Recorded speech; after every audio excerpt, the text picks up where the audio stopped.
Welcome back to Impulsive, the #1 podcast in the world. That's a statistical fact. I know what you're thinking. Logan, you're not on your typical Impulsive set. And you're absolutely right. The backdrop behind me is probably not fooling you. There's a good reason for that. We have a very, very special guest today. One of the biggest crowds we've had as well. There's got to be, 700 to 1,000 people. Closer to the latter. Yeah, standing behind the cameras right now. Hit that subscribe button, guys. I'm going to say before this episode starts, take out a notepad. Honestly, this could be one of the most impactful, impulsive episodes we've ever had, with one of the most special guests we've ever had. And it's actually why we're sitting outside. I got the opportunity from my dear friend and ex-roommate, Andre, to have this guest on our podcast, and he said the only way he'll do it is if we were able to do it outside. And obviously, with a studio in my garage, that doesn't count. I said, you know what? We'll move it outside for this guy, because I really do. I believe in him, and I was able to attend an event that you guys had the other day, and I just learned how badass and how full of wisdom this guy sitting across from me is. So, ladies and gentlemen, without further ado, we have in our presence one of the most prominent, most viewed spiritual gurus in the world on the premises. Ladies and gentlemen, Sadhguru.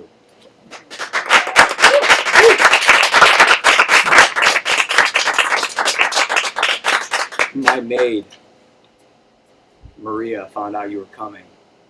I saw her standing behind the van and shooting me. She was sweating. I said, Maria, why are you sweating? She said, I love this guy. I follow all of his stuff. And she said, I think she's here somewhere. She's right over there. She is so excited for you to be here. And when I was at Andre's, we're all waiting for you to show up. And I don't know what to expect, right? But you come cruising in on a motorcycle, took off your helmet, and it's like a divine light just like was shining down on you. And then you took your seat, sang a hymn, and gave these nuggets of wisdom that made so much sense to me. And you caught my attention when you began speaking by saying you were the one that was skeptical of everything. I'm like you. See it to believe it type of guy. You're trying. I'm trying. So that's why I started growing out my beard, because yours is obviously so long, plentiful, bountiful, and full of wisdom. But you caught my attention because the things you were saying seem so grounded in reality. They seem so believable and practical, utilitarian, and applicable to life, and they made sense to me. So just happy to have you here. Andre, again, thank you for making this happen. You know a lot about him, and I want to turn to you to give us some talking points on where to start, because one thing I learned in just listening to the event you held the other day was the man knows everything. He's got the answers to everything. No, you do. You have the answers to everything. We got some relationship problems we want to ask you about. Because none of us know what is everything, so it's okay. Fantastic. So, yeah, brother, just appreciate you. How you doing? Thanks for joining us today. Just rode for an hour from outside of LA. Whoa, the tarmac is burning hot. Yeah. This is nice out here. Yeah, it's hot today. So you've just been traveling the past month over all across America on your motorcycle, correct? Yeah, and activating the conversation of spirituality, and getting to witness the beauty that the spiritual people here have, and with the indigenous people and Native Americans. And so what has been the most fascinating thing that you've been revealed and seen through your travels the past month? Well, there are too many things, you'll need many days to listen to that. So let me tell you, the most prominent thing that stuck in my mind is Matotipila, which is unfortunately today being referred to as the Devil's Tower. It is a phenomena that all of you young people must experience. It is so incredibly powerful and so rare. I don't think that form of energy which we refer to in the human body, can I elaborate a bit? Or Sure. This is just an introduction? Yeah, please. So, in the human body we recognize that for us to be so complex, as you know, we are the most complex creatures on this planet, which a whole lot of human beings are suffering unfortunately, but the complexity is what makes our life rich. To make this life so complex, there are many… our energies are finding expression in many different ways. We identify 114 different ways in which it's finding expression. Of this, it is categorized as 7. So 7 categories, which I think in California you would have heard of 7 chakras and stuff like that. In this there is one particular chakra which is referred to as the Vishuddhi, a region which is in the throat region. This is normally in, I would say, 99% of the human beings, it remains in its seed form throughout their life, it never blossoms, this one aspect. Because if this blossoms, there is such power to that human being that he can touch beyond his physical reach, literally touch, I'm saying. Physically, you can touch life which is beyond your physical reach, you can see things beyond your visual capabilities. So, this is one of the most rarest aspects of human development, which happens only with a very few people who are concertedly focused on that. But here there is a natural structure exuding that dimension in such a powerful way. In many ways, as I've been looking at the Native American culture, their spirituality and how they express themselves, when I see in many ways the fundamental is this energy source, because if anybody wants to propagate or transmit spiritual process, transmit mystical dimensions, it's very important that there's a solid energy source. I was always wondering, where is that energy source? Because we always create one. Before we transmit, we create an energy source which is always like a backup. Without that, you will dissipate yourself. But here there is a natural formation which is standing over 800 feet, phenomenally reverberating. It's a must for all of you young people, you must experience this. I wanna get into how you started this spiritual journey. I found that fascinating when I listened to you speak at Andre's. You were 25 years old. Still am. Still am, I can tell. Multiple successful businesses, and you were praised in the town as being a man of success, a man who had made it. And I probably should let you tell the story about your life. Again. I asked, I'm sure you've told this story so many times, but you know, our audience hasn't heard it, or some of them may have, some of them may have not, and I know when I first heard it, I found it fascinating. So maybe just a brief introduction to how you got started into knowing everything in the universe. I'm serious, he has all the answers. Wait till he starts, bro. So, see, this happened to me when I was just about 4.5 years of age. Suddenly one day I realized, actually I don't know a thing. Don't know a thing means just don't know anything. If somebody gives me a glass of water, I would be staring at this glass of water for hours. Because I don't know what is water. I know how to use it. Even now, you know how to use water, but do you know what it is really? 2 hydrogen molecules and 1 oxygen. Really? That's textbook nonsense. But what are molecules? But what are atoms? Like that? Right now, 2/3 of the planet is water, covered with water, covered by water rather. It is available in all the 3 states, it's liquid, solid, air, gaseous, everything. Wherever if we want to search for life, we search for a drop of water. Somebody finds a drop of water, a trace of water in Mars, and now we think life is possible. So this is the very basis of our life. But do we know what it is? Actually, with all the scientific exploration, we do not know a single atom, we know how to use it. Even the invisible atom, we know how to break it, how to fuse it, how to make a bomb out of it, how to kill everybody from it, but we don't know what it is. We don't know what it is. So if I find a leaf, I'm staring at it for 4 hours, 5 hours. If I sit up in the night, I'm just staring at darkness for hours. My father being a physician, he started thinking that I need psychiatric evaluation. Doctors, you know. Singing Mike said. I think he was right. Yeah, maybe. So, see, oh, it's him, I thought. So, in this condition, they sent me to school. My mother said, you must pay attention to the teachers, you're always at something else. So I went and paid attention to the teachers. The kind of attention that they had never imagined anybody would pay to them. Nobody had ever paid that kind of attention. I sit there and I know their past, present and future, staring at them, staring at them, staring at them. Sometimes somebody said, don't stare at me like this. I'm just a little boy, 4-5-year-old boy, but they're kind of uncomfortable the way I'm staring at them. So I went to school and initially they started saying things and I sort of understood what they're trying to say. And then I realized, teacher after teacher coming and making actually sounds and sounds and sounds. See, right now, I'm making sounds. Because both of us think we know English language, you're making meaning out of this.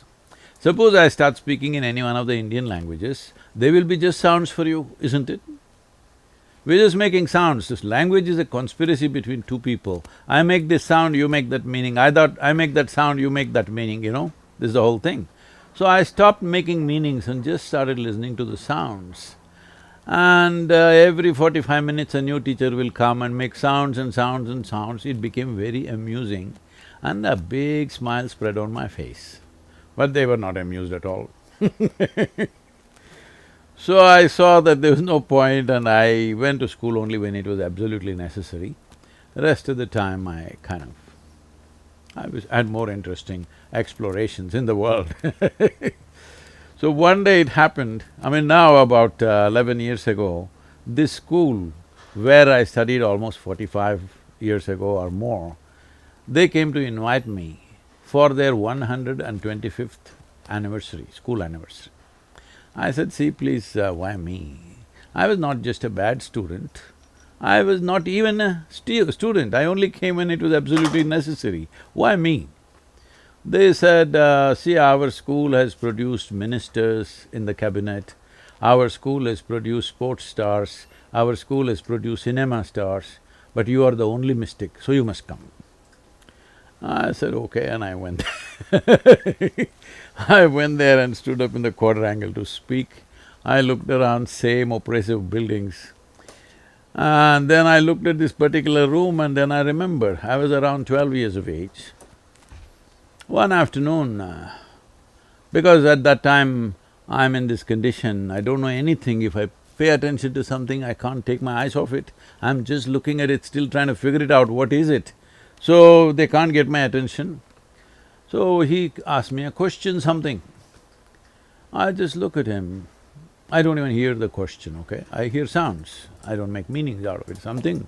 Everybody's blabbering something all the time. So I just look at him and he tries to get an answer from me for about 35-40 minutes. He tries hard to make me say something.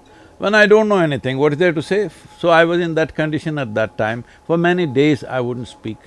Because there's nothing to say, what is there to say? I don't know a thing. So I was just looking at him. After 35-40 minutes of frustration, he got so mad. He came and held me by the shoulder, shook me violently like that and said, you must either be the divine or the devil. I think you're the later. Well, I was not insulted or abused by this. My problem is, what is this, what is that, what is that, what is that? One thing was clear, this is me. This guy confused me about this also. I look like this, what is this? Is this divine or devil? What the hell is this? Suddenly I didn't know what is this. Till now I was okay. I did not know anything about anything, but I knew this is me. Suddenly this guy confused me. So that is when I started sitting with my eyes closed, trying to see, what is this? Well, it took a few years, another 12-13 years, before I realized what is this. And what was that? Huh? What was that? See, right now, what you call as myself is largely the boundaries of your body. We can do an experiment, actually. Can you? Sure, let's do it. So, you hold both your hands together And with your eyes closed, what you do is you intensely rub it like this for about 30 seconds, as intensely as possible. It's gonna get hot. I don't like this. I really don't like this. Sadhguru, my skin is burning. Now hold your palms about 4 inches away from each other.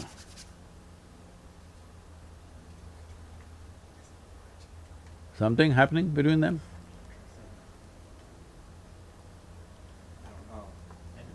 Some kind of sensation happening between them? Yeah. Yeah, my hands are hot. Not about hands being hot, between the two palms, is there something happening? I don't know. Please try it again, not with pressure but with speed. Yeah. It feels like there's like a magnet between the Yeah. two. So there is a sensation. What I'm trying to tell you is, how did you fix the boundaries of your body? See, right now, do one thing, take your right hand and touch your left hand. Is that you? Is that you? Yeah. Yes. Touch the chair on which you're sitting. Is that you? No. How do you know this? Because I can get off of it and walk away in the chair. Oh, this whole lot of people have walked away from their body, haven't they? What about all the dead people, huh? Don't they come back on Halloween? I think the most important notion here is to understand that human experience is 100% self-contained, which you talk about. No, that's not what I'm saying. See, right now, you're fixing the boundaries of who you are only from the boundaries of sensation. Where there is sensation, it's you. Where there is no sensation, it's not you, isn't it? Can I just ask a question? I don't want to get too far ahead, but I want to bring this back for the impulsive audience who may not be aligned with this way of thinking or know who you are exactly or your approach. I have always been one to have a tough time with all of this. Me and Andre have had many conversations about it. I'm open-minded to it, but at the end of the day, I always have a Verizon bill to pay. I have health insurance that needs to You be… go to the phone bills. No, if you don't use the phone, there are no bills actually. Okay, great, right. Great, and I love that. But I've got bills to No, pay. let's come to the Verizon later. Right now, first of all, how do you define who you are and what you are? Essentially, whatever is within the boundaries of your sensation is you. Whatever is outside the boundaries of your sensation is something else, isn't it? See, right now, this water in this vessel, is this you? No. Before paying the Verizon, you need to drink water, all right? Yes. Is this you? No, it's not, it's not. It's not. No. See, like I said, Yes, it's hard for me listen, to even get hi- on your level to answer the No, question, no. is the water in the glass me? It's No, not I've you- been taught that the Yes. water in the glass is not me. Yes, but if I'm you drink trying it, here. if you drink it, will it become you? See, that's where I don't know. No, right now, two-thirds of your body is water. So it, Or- it is me then. It is you. But Okay. then is it still you in the toilet after you pee it out as well? That's up to you to decide. Okay. Then you'll get flushed trying. out. What are you gonna decide? Well, I feel like it's more kind of goes through, you know what I mean, like a No, car. it doesn't go through, please. Hello, it's not like gas. I know, it's not like gas or engine oil. Here, your body is a certain composition of food that you've eaten, water that you drank, and the air that you breathe. Yes or no? Yes. So right now, we're just using water as an example. If it's here in this vessel, it's definitely not you, it's 100% clear. But the moment you drink it, it goes and integrates itself into this body on some level. A part of it may go out, that's a different matter, but the rest of it stays, all right? So now that it is here, this water which is in this body, are you not experiencing this as myself? Yes? Yes or no? Yes. May I ask a question? And then no, like this is a legit question. I'm very new to this. No, you're not new to life, I'm only asking you simple I questions about wouldn't be life. too sure. I don't know. Sometimes I wake up and I'm like, okay, I'm here today. My question is this: if the water is me and I drink the water, No, I didn't say it's you, I just asked you a question. oh, okay. So is it or is it? It not? wasn't. and then Well, you he's drink it. in the middle of a spiel, bro. He's not done yet. So maybe put a pin in your question. No, the simple thing is this, is it true your body is an accumulation of food, water, air and whatever else you consumed? Correct. Yes. So similarly, the water is here, it's not you, you know that, but the moment it's inside, you experience this as myself, isn't it? Why? Because it's within the boundaries of your sensation. So your idea of who you are is only because of the boundaries of your sensation. If you touch this, you know this is not me. If you touch this, you know this is me. Because here there are sensations, here there are no sensations. But boundaries of your sensation can be stretched. Simply if you did this, you will feel sensations between your arms, between your palms.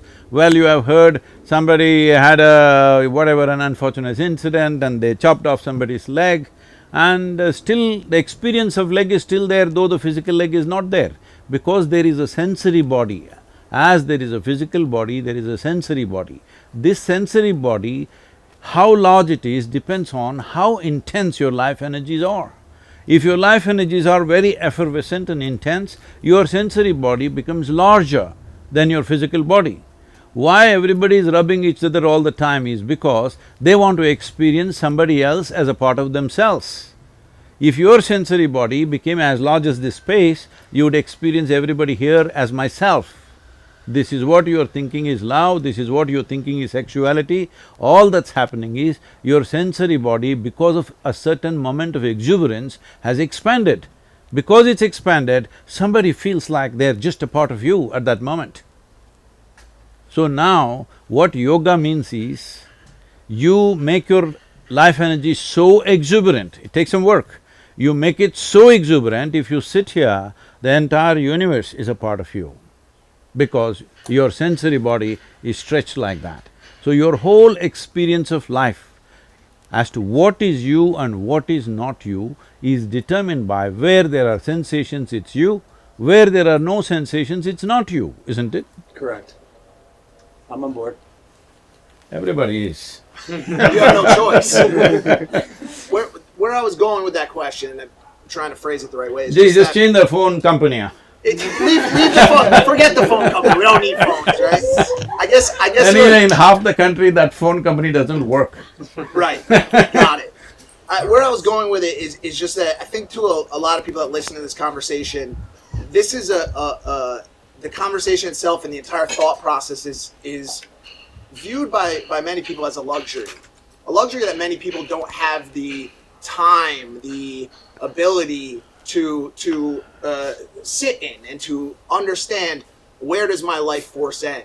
I have 4 kids. We live in a 1-bedroom, apartment in New York You shouldn't City. have made 4 kids if you have only 1 bedroom.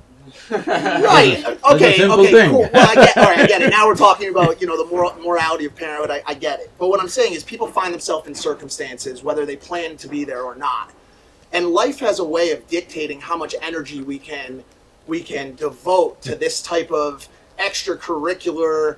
Some would call it paranormal. Some would call it theoretical thinking. You should not. Let me just answer this question. 1 second. You should Okay. not put labels on things that you don't understand. Perfect, You just say, okay. right now I don't have time, I don't have energy to do that, I will come to that, okay? Okay. But don't put names on this, that this is extracurricular. It's not extracurricular.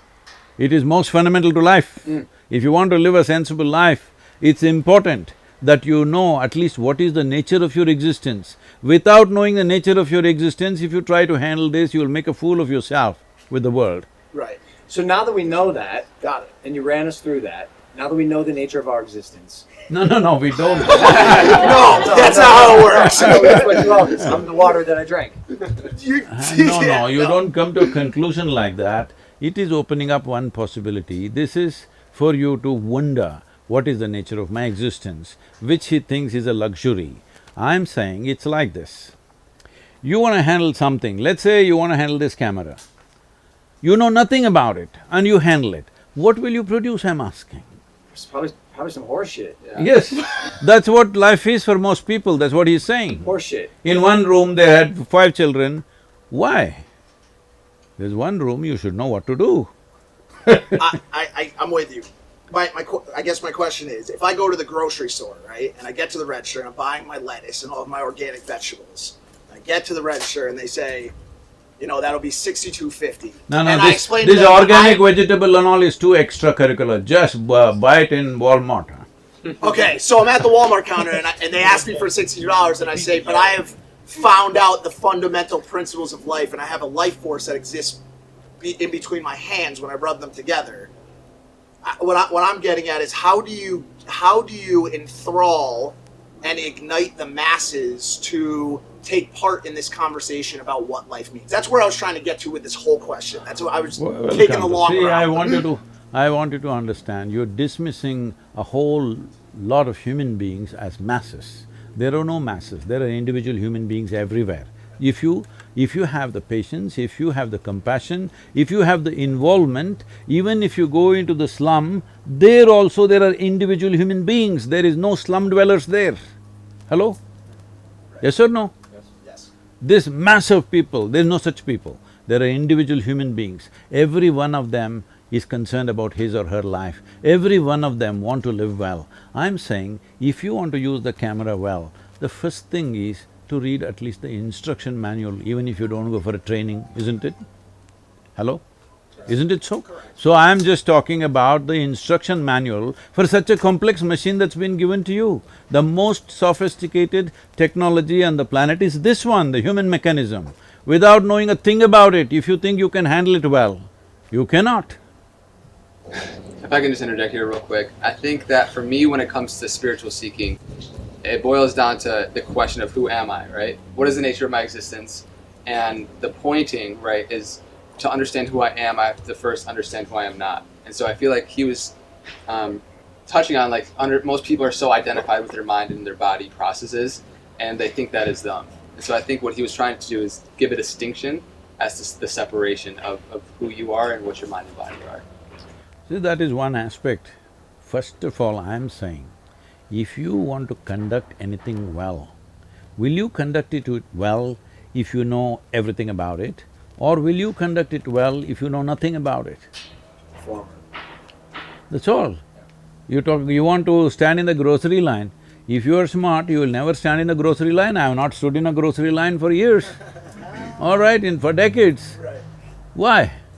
Because you grow your own vegetables. you You have a green thumb. It doesn't matter, but somehow you will not end up doing basic things for the rest of your life. You will get to do something better, because every human being is wanting to do something better, wanting to do something bigger, wanting to live bigger, yes or no? Yes, but I don't think many human beings are willing to activate on their desires. I say this all the time. Everyone wants bigger, better, Yes, faster, that's the whole thing. more expensive, more valuable. They are only complaining like this. Right, but aren't willing to do what it Those takes who are to willing make it to happen. understand what is the nature of their life and act upon it. So the curiosity that would lead to the answer to that question, and it sounds like what originally drove you to meditate on that mountain, because I know, again, at 25 years old, there you had a spiritual awakening where you said every cell in your body was some sort of ecstasy. You had no sense of time, and you kept having these revelations. And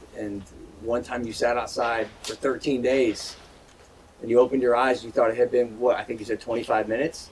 So did that sense of curiosity? Is that what led you to go down the path you went? See, we must understand, it is intrinsic to human intelligence to want to know something more than what is there. If you leave your dog out here, he's just sniffing out everything. Even he's curious, he wants to know everything that's there in this garden. What's wrong with the human beings? The only thing that's wrong is they've arrived at too many conclusions, either because of religious beliefs or philosophical beliefs or ideologies or some nonsense that they've concluded, and they've lost the sense of the intrinsic nature of your intelligence is wants to expand, wants to know. This is not somebody has to teach it to you. This is natural. You leave a child, it wants to look at everything, isn't it? So where did you lose it? Because you made up your philosophies of socialism. If I can just riff on that just for a second. For me, when I was growing up, a lot of my friends called me, like, they gave me the title of truth seeker, and it was because I asked so many questions relentlessly and tried to poke holes in what a lot of people would say. And You're really unplugged, huh? Just plug in. You can do it. I believe in you. Carry on. And so you speak about how creating conclusions and beliefs about the world, when if you really scope out and take a macro view of, like, we really don't know what's going on here within humanity. If we scope out and we see that we're a blue marble hurling around a gasifier at incredible speeds, it's like, take yourself back and realize that the beliefs that I made about, just dogmas and religions and politics and everything that you hold so close is hindering us from being able to look at things for what they actually are.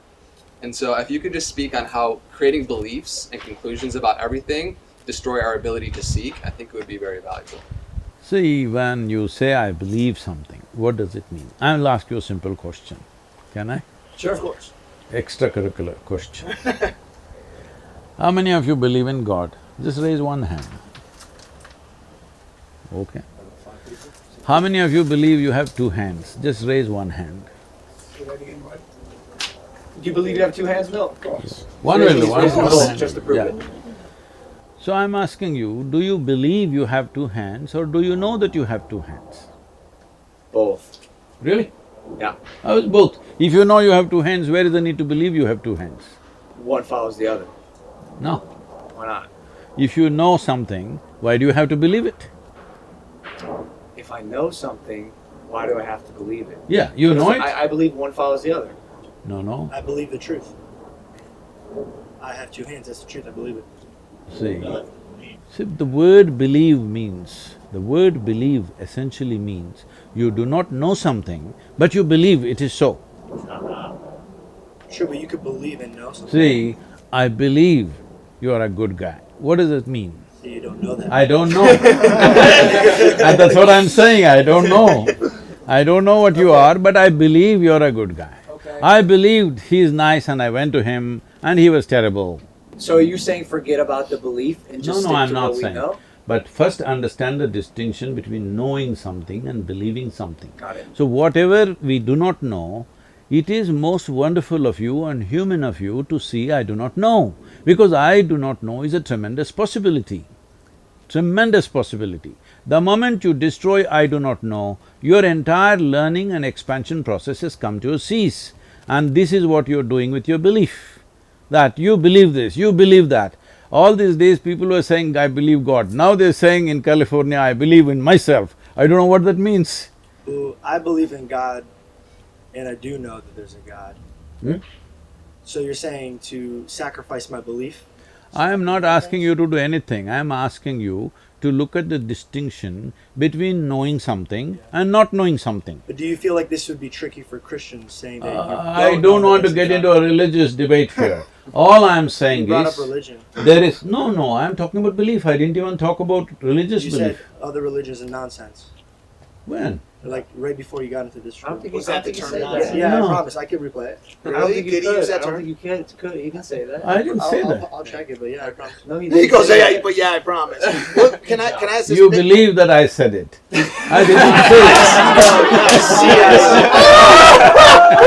it. We knew this was going to happen today. We're not experts. Just bear with us. I'm going to stand by my co-host here. He's going to eat shit on that one. Okay. What is the metric for which something goes from belief to knowledge? Is the Not knowledge. I just want We're to talking about knowing. right. So Let me Is make the- a is- distinction between knowledge and knowing. okay, is the Knowledge is an accumulated information. I know this and that. By knowledge means I have accumulated information. Today everybody is knowledgeable about everything. This doesn't mean to say they know it. They know it through the phone screen, everything in the universe, but they don't know it by experience of anything. So knowing is by experience. I have two hands, is my knowing. I know it is there, all right? Even if I close my eyes, it's there. If you argue with me, it's there. It's there anyway. So belief is something else. Right now I know something, I do not know something. These are two facts of life. If you live in truth, you will know some things, you will not know some things. What you do not know, naturally your intelligence will want to know, you don't have to seek it consciously. The moment you see I do not know, your intelligence will start working. The in-between thing is, what you do not know, you want to believe and make yourself feel like you know it. And that's caused tremendous trouble to human beings, assuming things that they do not know. I think that's one of the biggest problems we're facing right now in our country. I don't know how long you've been here, but I think it's safe to say America's probably the most divided it's ever been, especially with the pandemic going on. Well, you had a civil war, this is better than that. Yeah, it is better than that, but I wonder how close we are to something like that happening. No. Truthfully, we Election the time, riots- everybody gets hot, it's okay. I wanted to build off Sure, of his knowing versus believing. I don't remember which school of thought, if it was Plato or Aristotle, but do you believe that all knowledge comes from what is gathered by one of the sensory parts of life, by one of the senses? Is that your belief? You see something, you believe it. You smell something, you believe it. Or is there room for faith? Is there room for metaphysical understanding of certain things? Do you leave that open, or do you have to experience it through one of the senses? See, if you go by your sensory perception, right now I touch this and I say, it's cool. No, I don't know what this is. Only because it's cooler than my body, I'm saying it's cool. If somebody else who is much cooler than me touches this, they'll say this is warm. Yes or no? Yeah. So I'm saying your experience of senses is a very relative experience. It's good enough for survival, not good enough for knowing the nature of what it is.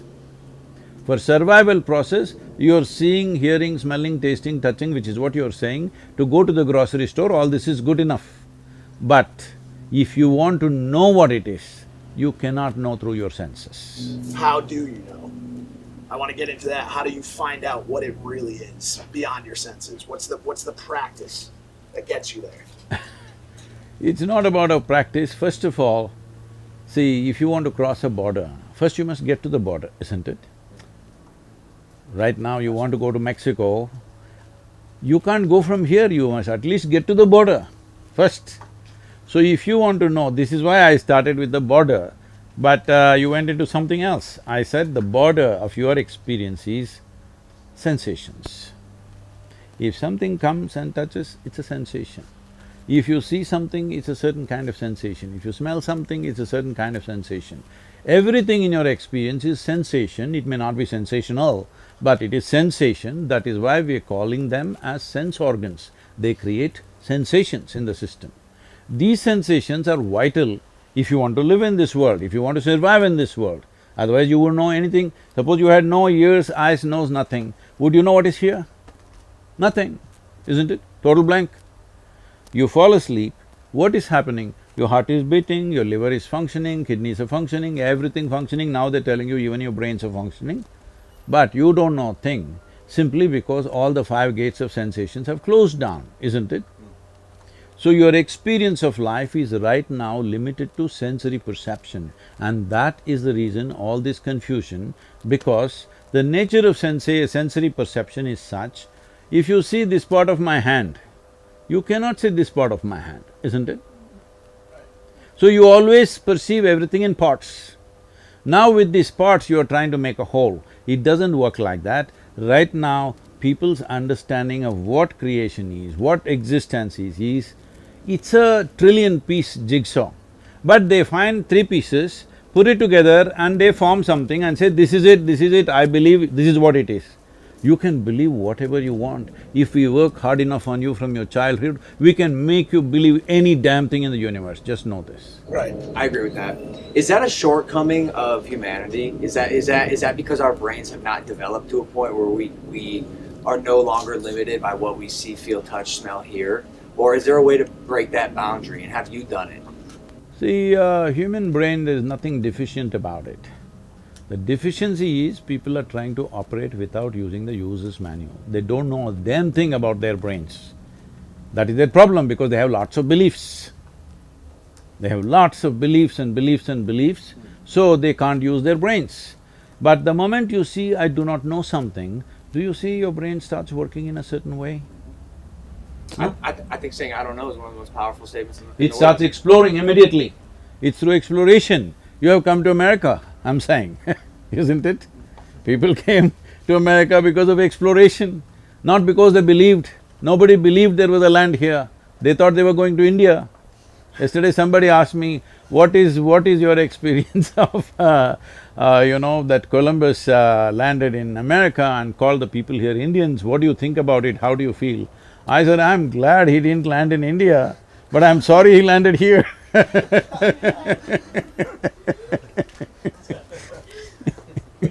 talk about this necessity for curiosity and this I don't know or questioning. See, don't use the word curiosity. Okay. Curiosity is a very surface thing. Okay. But when you realize I do not know, there is a pain of not knowing. Right, and it leads to that questioning, right? One of the things that some people use that aren't as that don't sit on a meditation system to get to that place of to get to that place of questioning and not knowing and being open to looking at things in new Can ways. I supply some vocabulary? What's that? Seeking. Seeking. Thank you so much. Like I said, brand new to this. One thing some of these people use is mind-altering drugs, ayahuasca, psilocybin, surgic acid. What are your thoughts on getting to this place of understanding through alternate means? See, it's like you can jinx the brain to create all kinds of experiences. Just by strongly dreaming about it, you can do it actually. People do it. You can hypnotize somebody and make them go through all kinds of things. If you're only hunting for experiences, it's fine. But what I'm talking is not about hunting for experiences, a genuine exploration. If you put on a VR and sit here, you may go to Mars right now. But you've not gone to Mars, that's all I'm saying. So by making some chemical changes forcefully, by introducing something, whether it's of natural origin or it came from the backstreet of something, it doesn't matter where it came from, you stimulate something chemically and an experience happened. If you did it just one time and you use this as a way to understand that I'm capable of these experiences. Yesterday I was just doing the daily quote today morning. The quote was something like this, if I can repeat that. It is like, whatever was the most wonderful and the peak level of emotion or experience you had, make that your baseline in your life. Because you're capable of that, all right? You're capable of that. What you're capable of must happen. What you're not capable of will not happen, that's a different matter. What you're capable… if you're capable of a certain level of joy, that must be your baseline.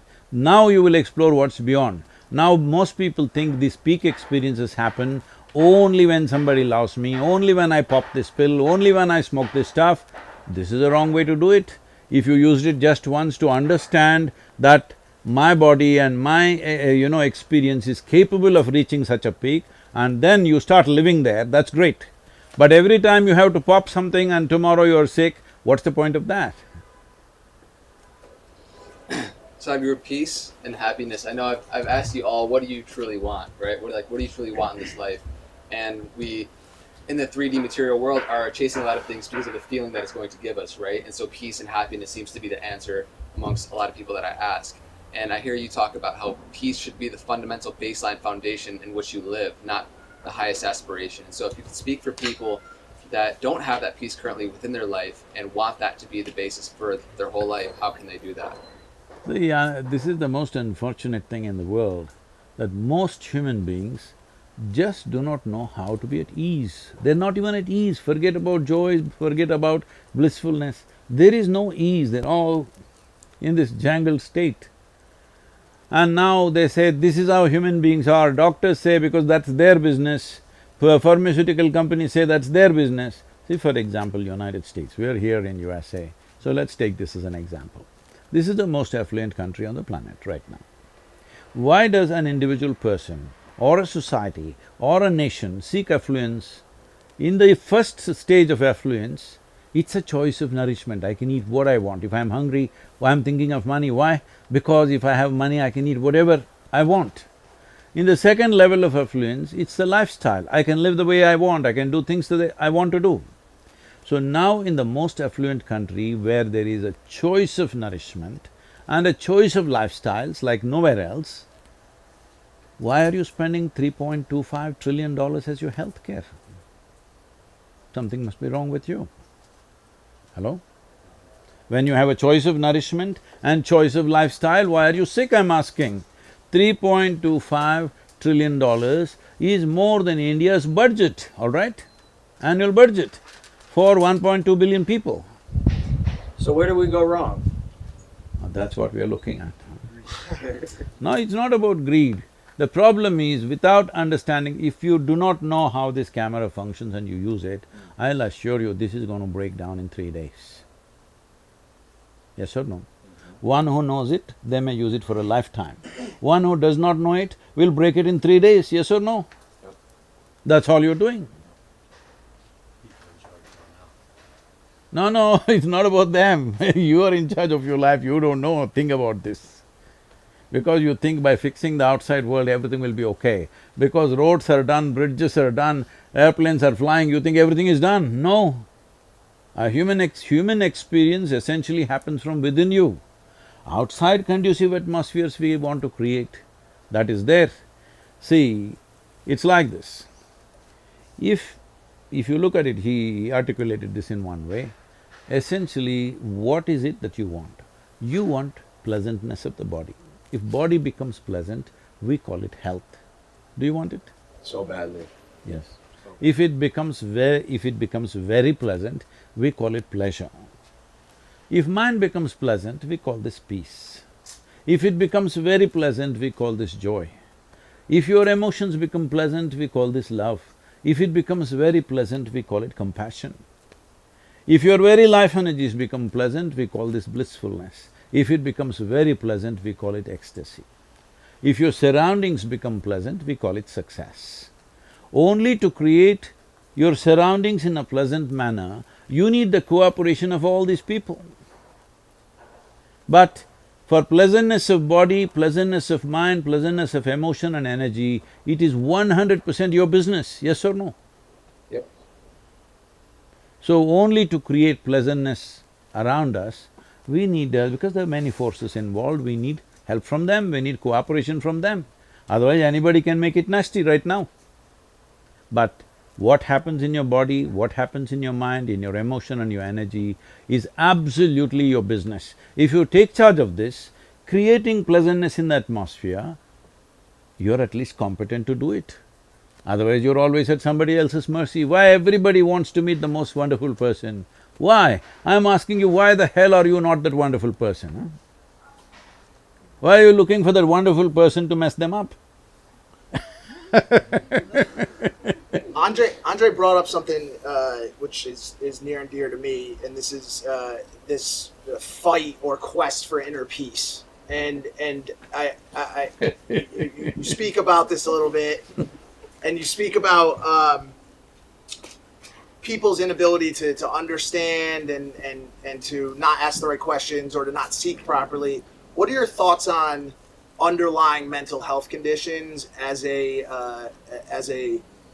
combatant to people's ability to find that inner peace? Do you believe in true mental health as scientifically diagnosed, or are you not a believer in it? I'm not a believer or a disbeliever of anything. I'm willing to look at every aspect of life as it is. Is that okay?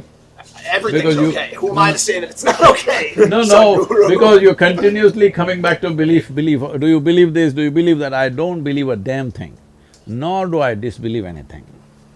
What happens when you die? I love that laugh. Why are you making me die? Why don't you ask that question with yourself? What happens when I die? Some things you know best only by experience. Sure, you want me to die right here, right now? Come No, back because and you tell want to us. experience This will it. get a lot of views, I'll tell you that much. And I won't do it. But seriously, so you, based on what you just said, technically you don't have a belief on what happens when you die, but surely you think I've just this year, in the month of February, I published a book called Death, which is on a top selling list for the last 10 months, continuously. The book is titled as Death, an Inside Story.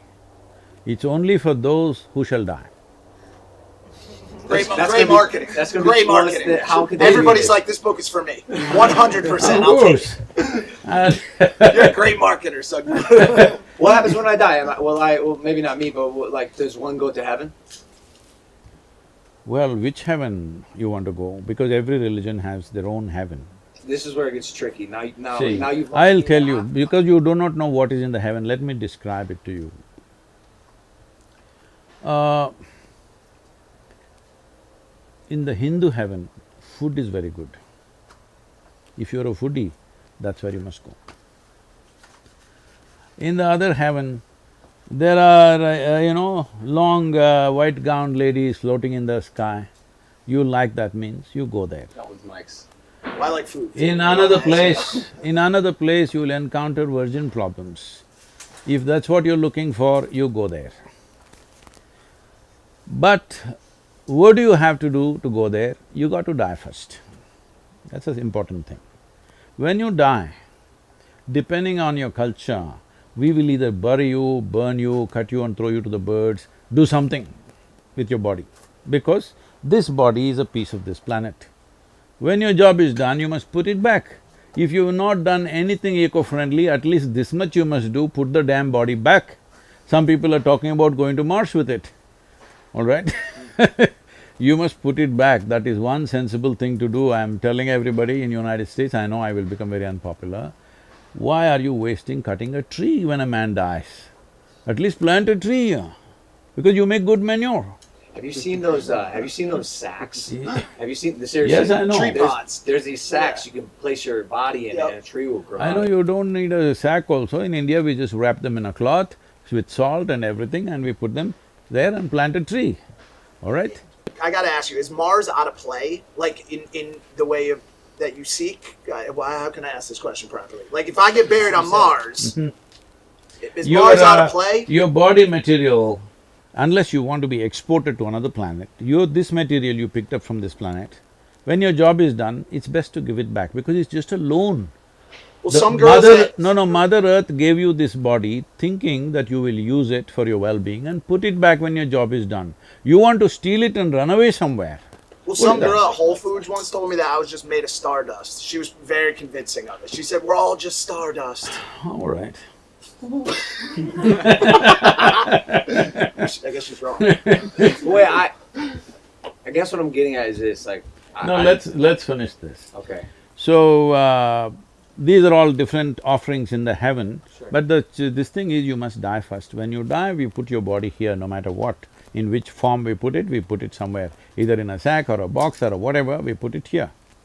So you went to heaven and you don't have a body. Now what do you do with good food and virgins, I'm asking? Oh, if you have no body, how could you take advantage of the good food and the virgins? I thought just like it's like spirit food. Well, here's why this is tricky, because say you die at a very young age. Seriously, this is where I get confused. What goes to heaven? Your soul? Great. Is your soul, Which is soul, your- right or left? the left sole on my shoe. Is it the soul… something unfortunate happens, a 5-year-old dies. Does the soul of the 5-year-old go to heaven or hell as a 5-year-old soul? See, the Does it go as the soul see, the at the problem age you is passed there is no line between what you know and do not know. That's why all this confusion. Right now, you do not know the nature of your existence, but you're talking about a soul because somebody told you so. I'm not questioning whether it's true or not. All I'm saying is you do not know. Hello? Something may be true, but you do not know. That's the important thing, because unless it comes into your experience, it's not there, isn't it? See, right now, if I close my eyes and sit here and doze off, all these people don't exist because they're not in my experience, isn't it so? It's only what is in your experience which is true for you, rest you're just assuming. If you concretize your assumptions, that's called belief. So you say chase experiences? Are you afraid of dying? Do I look like that? It looks like you're a person who loves life. See, life is not my decision, life has happened to me, okay? If we were able to cause life, that's different, we didn't cause it. Something much bigger than us caused life for us. Now, it's your business to see that it happens at the highest point. Because you've been given an intelligence, you've been given a capability, you must see it happens at the highest point. When I say highest point, not in a social context, but within you, you must be at your peak. Otherwise, you're a wasted life. Can I take a You have concerns that you have to pay your Verizon's bill, so you go with a long face on the street. No, the thing is just this, right now the only and only and only thing that you have is life, rest is all your assumption. Can I take a second to get sort of personal? And Andre, you did someone brought it up at your event. The story of your wife was… It's not a story. The reality Of your life. of your wife. And I don't know how to fathom what occurred, but it kind of goes along what you were just talking about living at the peak. And on Saturday, I heard you speak, or Sunday I heard you speak, and you talked about her having the desire to go at what she felt was her peak. Mm-hmm. And in meditation, correct me if I'm wrong, in meditation, she made the conscious decision to leave this planet. Is it a question or it's a statement? I'm trying to phrase, coming from someone again who's just gotten immersed in this world, having that level of, whether you want to call it enlightenment, connectedness, knowingness, seems unfathomable to me. See, you're living in a culture where the only dream is to survive better than somebody else. In the last 200 years, that's been the only dream, how to be better than everybody else, survive a little better, have a little more than everybody else. But you're also, right now you and me are sitting on a land where for people, the distinction between life and death was very thin in their understanding and experience of life. The Native American people lived like this. I was amazed to see that only recently I discovered that they are talking about a doorway on top of the head. They're saying there is a doorway. They call it by something of their own language, what? Okay? Kapavi, which is a doorway that you can open up and leave. It is through that life came and it is through that you can exit. This is a well-established science in India, and there are any number of yogis who left their body like this, sitting among people, announcing to everybody, today I will leave, and just leave. Like taking off a pair of clothes. Huh? Like taking off a pair of clothes. Yes, of course, because you put this on. You put on the body, isn't it? Slowly over a period of time. If what you accumulate, if you can't put it down, are you stuck or no? Suppose you picked up this vessel and you cannot put it down, it's stuck to your hand. Is it a good thing? No. So similarly, you put on this body, it's stuck to you, you don't know how to keep it down. That's a terrible thing. That's what people are suffering right now, being stuck in their bodies. They don't know what to do. So, what Mahasamadhi means is, it's not that they left and went to another planet or something, they just dissolved as a person. There is no persona anymore.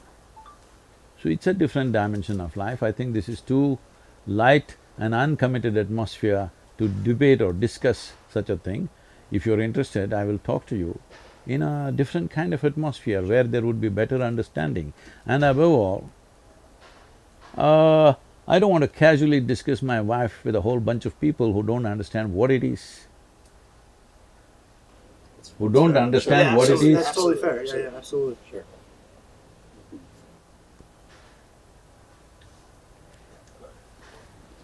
Again, I feel like that can go over a lot of people's head. Anyway, this question came up the other day also, it seems to be bothering all of you. Let me put it this way. The other day also somebody asked a question, I don't remember who, and they said like this, it happened, will you not marry again? So I'm saying, I don't come from that kind of background. One person falls off, pick up another one tomorrow morning. I don't come from that kind of thing, because life's melded in a certain way. And that person evolved to a point where I did not imagine that that person would evolve like that. beyond my imagination, beyond my expectation. Something was done, something that is considered so phenomenal and sacred in the entire culture, and in the yogic culture it is always considered that way. So, when the atmosphere is like that, I don't want to sit and discuss my wife with all the people, all right? I totally get it. I'm sorry if I overstepped any boundaries. I just, that whole thing is fascinating to me. Yeah, I think you know, from religion to responsibility, from solace to solution, I hear in these conversations, and I'm really curious with the privilege that we have right now in this gathering, and with Logan's influence and the influence of many people that are watching this. They don't know where to begin. It seems like a lot, and it goes over their head. And so, No, Vicky, it's very easy to make it very clear where to begin. Unless you hop in between things like this. Right now, standing in the grocery queue is not even on his mind, all right? He's just throwing it because he thinks that is a philosophy which will counter everything. I want to tell you, I read my Mein Kampf when I was 11, 12. I become a strong activist when I'm just 12, 13, and at 14, 15 I'm thinking of joining armed struggle. So it's not new to me, that kind of logic, that kind of rhetoric, as if it's a solution for everything. Yes, intellectually it looks like socialism, communism seems to be the ultimate solution. Please try it to enforce it and see what a mess it becomes. Go and see in other parts of the world where it's become an absolute mess, all right? So this is not because I like something, you dislike something, it's not about that. Ultimately, when it comes to life, what really works for maximum number of people, that is the important thing, isn't it? Regardless of the success rate of communism or socialism or the grocery line way of thinking, right, that I'm stuck in or have not thought my way out of, it is the way of things in this world right now, in many places, maybe not so much in other places. What is the reason for that? Is it the teaching of the parents? Is it the education system? Is it mostly religion? Who is the main perpetrator when it comes to set belief systems? And as opposed to giving us a starting point for creating new belief systems, how do you create a desire for the teachers of the next generation to think outside the box? See, for a long time, in the name of religion, in the name of philosophy, in the name of ideologies of variety of kind, all sorts of things have been promised. And all the promises are elsewhere, not here. I'm saying, because you're all continuously talking about belief, if you believe there is a better place than where we are right now, up there, why are you not gone, I'm asking? Doesn't make sense to me. If you genuinely believe there's up there a better place than this, you should be gone, isn't it? Hello? Well, based on the religions that people utilize to believe in this better place, we don't get to choose the day. The day is chosen. You can choose the day. Hold on a second. You can choose the day, it's very simple. All right, go ahead. well, I think it just speaks into what we were talking about earlier, right? If we really knew that there was something outside after we died, there was a heaven that we really knew, if we actually knew, then yeah, I would want to go right now. Yeah. But because it's a belief, that becomes a difficulty. I'd like to hear George speak. That's wrong. So, like you said, life was given to us, so we're not allowed to take it. For example, I can't take my own life, and I can't take Mike's life. So, redeem the reward that the Lord has given to me at the end of my time, when He has chosen my time, not me, because I haven't gone through what He need me to go through. Sorry. I agree with you. You or anybody has no right to take life, yours or somebody else's. That is a given, all right? But I'm saying, why is it that the idea of a better place than this has come is because right now people are suffering within themselves, all right? Why are they suffering? I want you to understand this. Whether it's joy or suffering, essentially both of them are happening from within you. Is that so? If it's happening from within you, what happens from within you, at least what happens from within you, must happen your way, isn't it? Very true. If it happens your way, would you be blissful or miserable? I wake up every single day blissful. Blissful, I would assume. Not presume, tell me. If Yeah, you had yeah. a choice, would you make it pleasant or unpleasant for yourself? Pleasant. I'd Pleasant. probably go pleasant. Yes. If you were feeling very pleasant, would you be always thinking of going to another place which is more pleasant? No. Right now, the entire this thing is set up on a better place somewhere else. So before, like, because a lot of people, if I say this, people are going to comment down below, okay, sure, you feel that your place is great. But coming from a 2005 George, where I'm working at a 9 to 5 every single day, and I do have a boss to answer to, and I do have bills to pay, and I do have responsibilities that I do not want to take part of, I still found those days just as joyful as the situation I have now because I invited the Lord into my life. So if you're saying, why don't you just go there now? I'm saying, No, I'm not saying you should go there now. No, but you're saying, no, I'm not saying you're saying, but I'm saying Yeah. if that was the idea of like, if there's a better place in heaven, why don't they just go now? My combat was, why don't you just bring heaven here with you? I think that's what he's saying. You're actually, ironically, you're both on the same page. That's what I'm saying. So which is great. But I am still looking forward to something greater, but I'm also bringing it here. So I feel like religion can do that. And I feel like…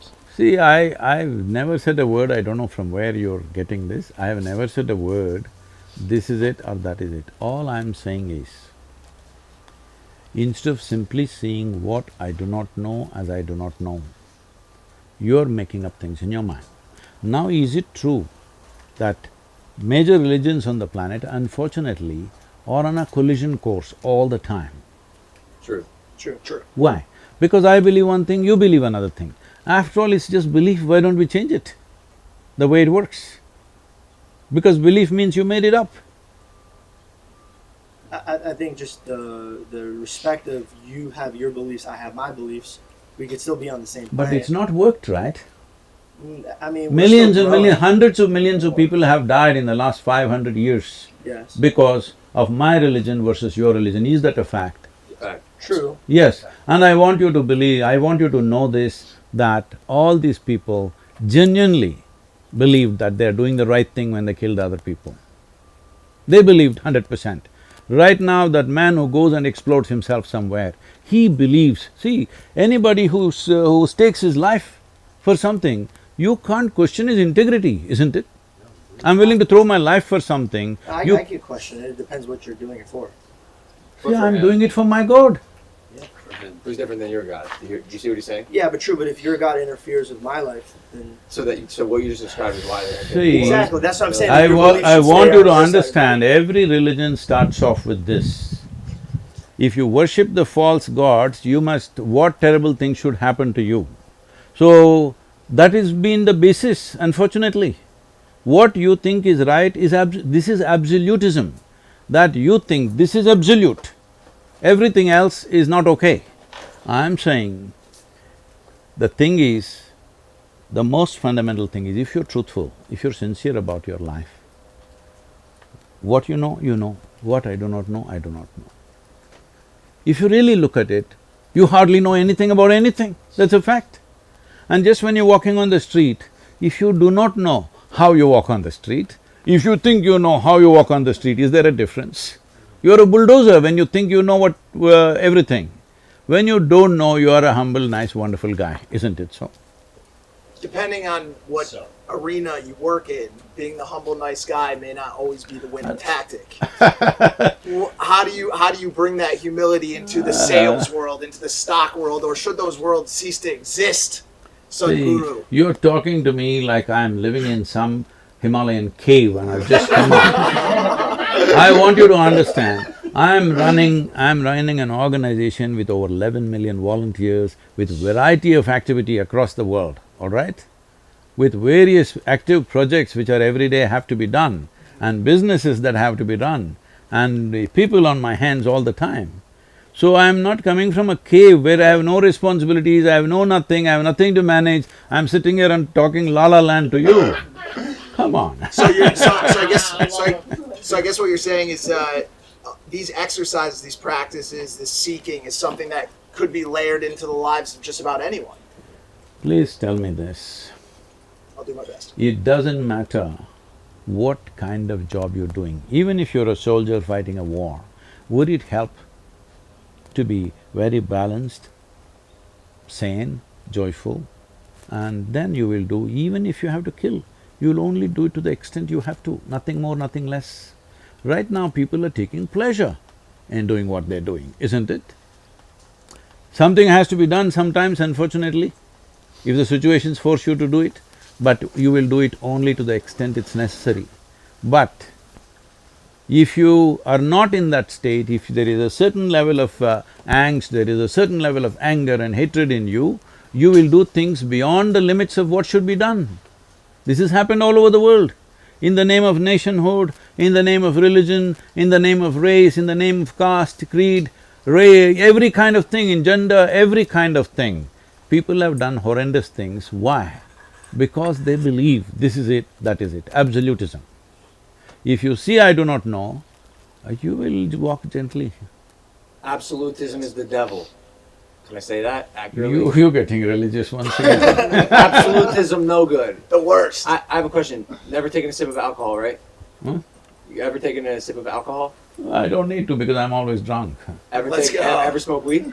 I'm always told you've not seen my eyes yet. I know that. So straight edge. But I'm wondering, as a fellow person who's curious about life to the highest degree, or as you would say, seeking, how have you not had the desire to try? See, you are living in Los Angeles, you think that is where life is. No, sir, I don't. I'm from Ohio. Okay.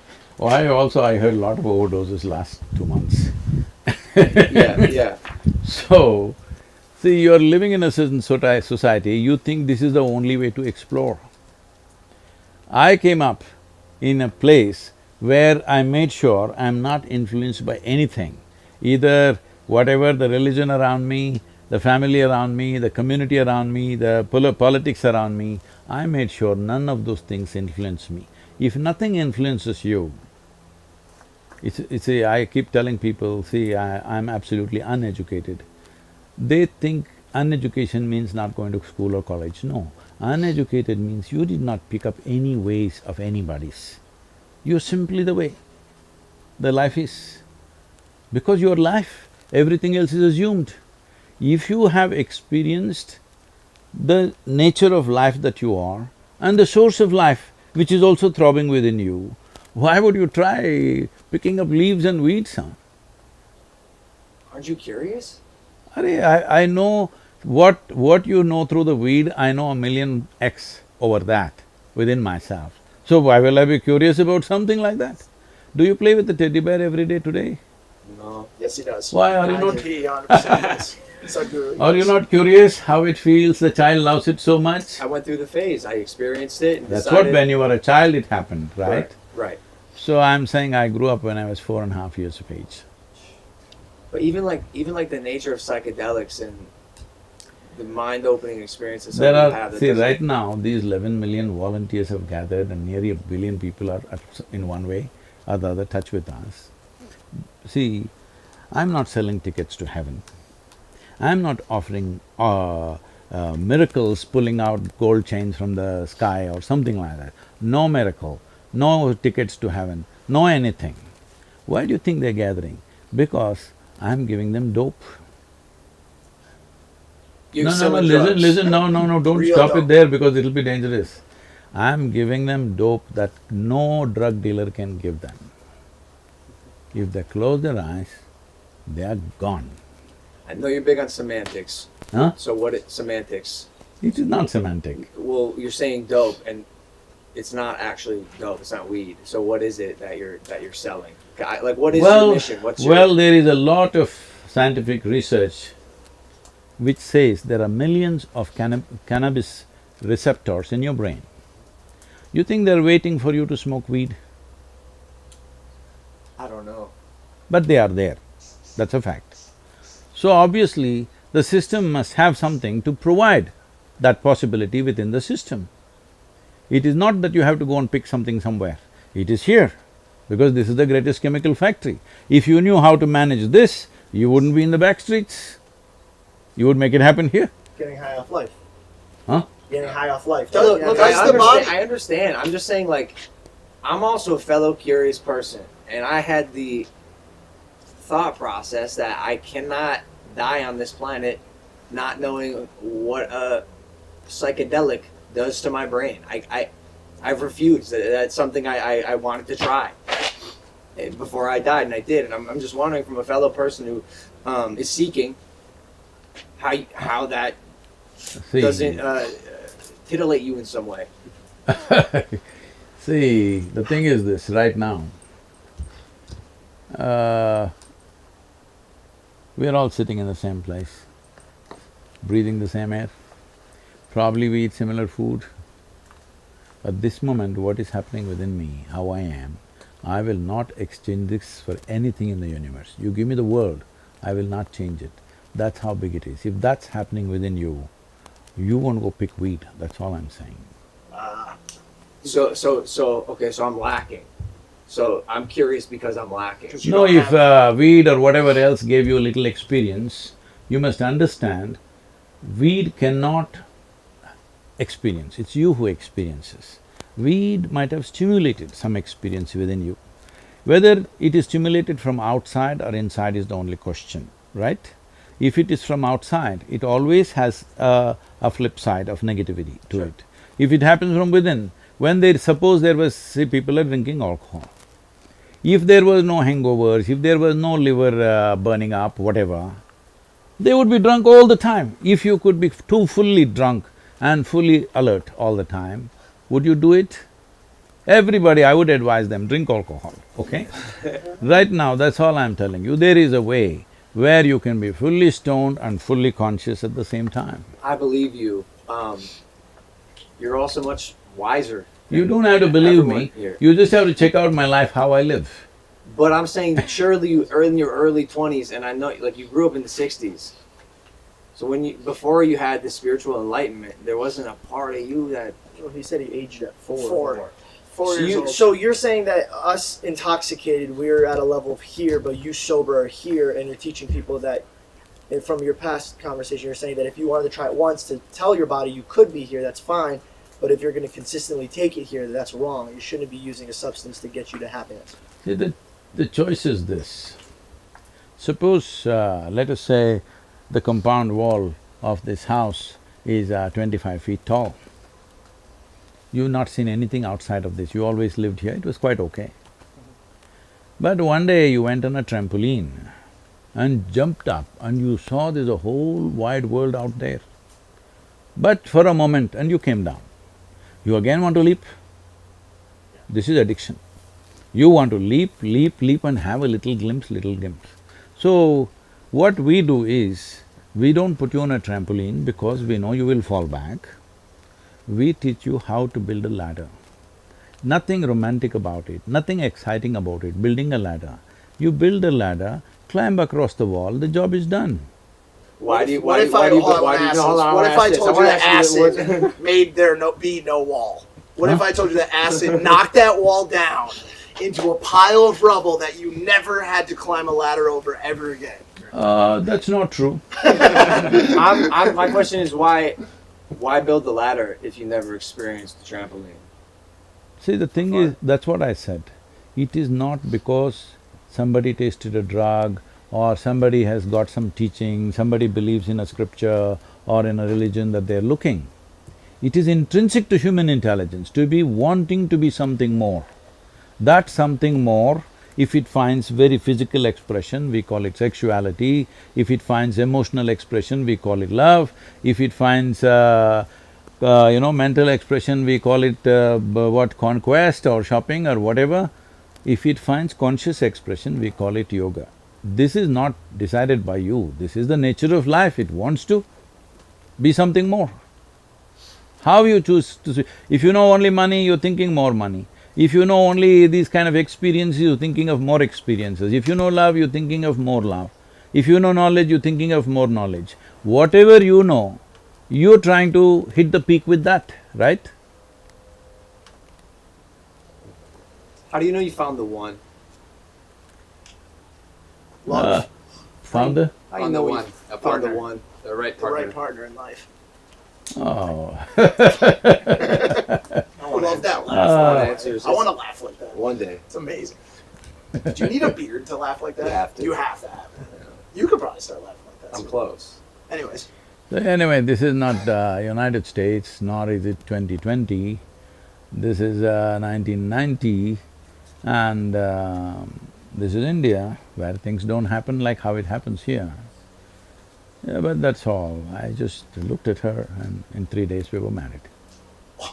So you're saying when you know, you know. So when you were rich before. when I went home, my wife, I said because everybody thought I'll never marry because that was the contention, because I was living wild all the time. I'm camping in the mountains here, there, and I have no interest in such things. One day I went and said, I'm marrying this girl. I said, what? Who is she? I knew her pet name, like what she's called. I didn't know her full name. Then they asked, what's the father's name? I said, I don't know. They said, what? You don't know father's name? What's their caste? I said, I don't know. Then you don't know father's name, you don't know what the family is, how will you marry this girl? I said, I intend to marry only the girl, not the father. But did you know? I didn't know. You didn't know. What? did you know Did she you was know the she one? was the one? Absolutely. You knew. 3 days. Was there ever a time in the marriage you were like, man, I picked the wrong one? Like, this girl really's acting up. We don't do those things. You're pointing me in Because we are not… See, I want you to understand this. I know this culture is just built up now. If you're looking how to extract life from somebody, anybody, whatever kind of wonderful person you pick, they will disappoint you. Because you can't pick life, joy or pleasure from somebody else.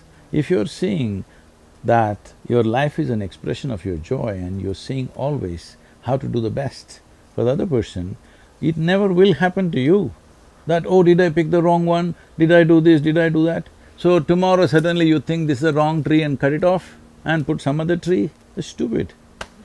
I feel like we look for in our culture, and it's the saying like, find my other half, right? Which in a sense is saying that we're incomplete by ourselves, right? And we're looking for joy in another being. And I think that's really the key, is just finding that if we can have two wholes come together, right? And so we're coming in union and relationship to not extract joy from one another, but to share joy within one another. And this guy has become wise. Read your books. I've read quite a few of your books. Are we on time? I mean, I could probably sit here and ask questions all day. Well, he's probably got places I to need go. I need some answers. Have you seen The Matrix? Which pill would you take? Which pill did you take? Or did you not take a pill? Have you seen The Matrix? Let's start there. Matrix? The movie? Well, I am the Matrix, huh? You are The Matrix! He is selling dope. So wait, He's like Red he's the Bull. architect. He's the architect. Do you watch movies? Can we humanize Yeah, you I wanna as do the Right. take you Well, away from this there was a- Gandalf-esque there was a wizardry for time- a second and humanize you? Do you eat cereal? What do you eat for Sadhguru, breakfast? please tell me. Well, I ride a motorcycle, you see. That's cool. What kind of motorcycle? Well, I have a 1600 GT, it's a BMW. Fantastic. My dad has that motorcycle. He loves it. He loves it. He said he sold a pickup truck that I bought him to buy the motorcycle. He didn't tell me he sold the pickup truck and used the money to buy something else that I didn't give him. So I understand the love for the motorcycle. What'd you have for breakfast this morning? Today. No, I just had brunch in the morning, not breakfast, because I normally get to eat only one meal a day, so What'd you have? it's an Indian food. What's your favorite American movie? Favorite American movie, maybe Roman Holiday. Roman Holiday? You've not I seen- nodded my head like I knew, but I had to. How do you stay cool with so much clothing on? Because I'm cool. Okay? Very cool. Perfect answer. What's your favorite spot you've been to in the United States? I don't go by favorites, but in the last few days, what I've ridden through, like the Arch National Park, the Bryce Canyon and the Zion Valley. Oh, these are most amazing places as nature goes. Utah, most incredible. Have you ever had a near-death experience? All the time, How many? huh? Too many to recount. What was the There's always people always said if there's no danger, Sadhguru cannot exist. So always he's creating dangerous situations for himself. Me too. I punched a window yesterday. I got 9 stitches in my arm. I found out a Pokemon card was fake. Do you know about Pokemon? I've heard, I don't know what that is.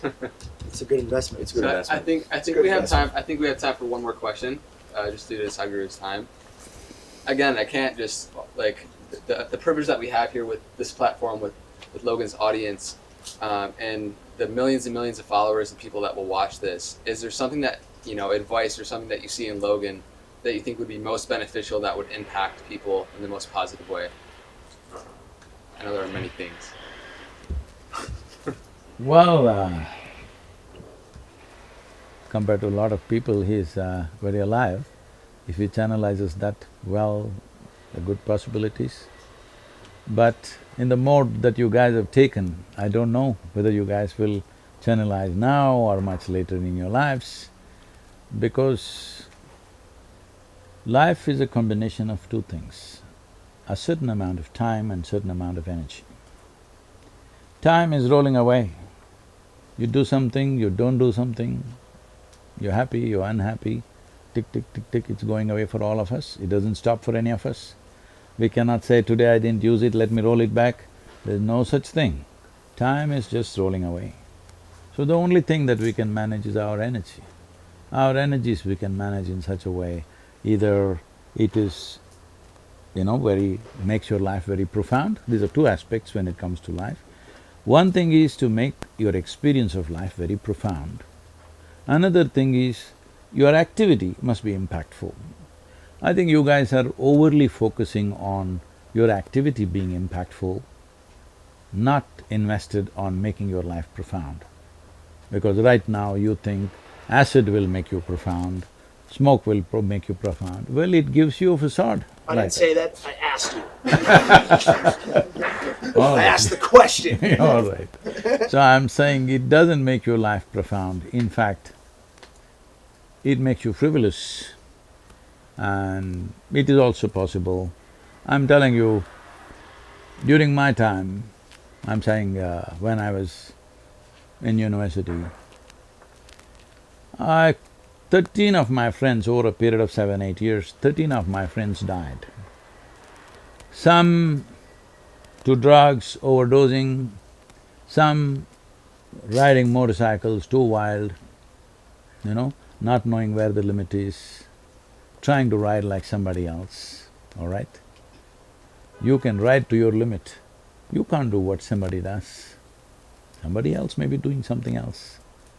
You must ride to your limit. You must know where is your limit and you stay on that edge and see how to push that edge. But you don't try to do what somebody else is doing right now. So like this 13 of my friends in 7-8 years' time, about 4 of them to drugs, remaining 9 of them to motorcycles, they lost their lives. They're all wonderful riders, they rode with me for many years. They're all… It's not like in United States, okay? This is like sitting on a microwave riding in United States. There is nothing, just put it on the cruise and you sit. This is not like that in India. You're riding, an elephant can be on the road, all right? And you need to be super alert and intuitive to ride at a certain speed. These are good guys, very good at what they're doing. But somebody drinks and drives, rides.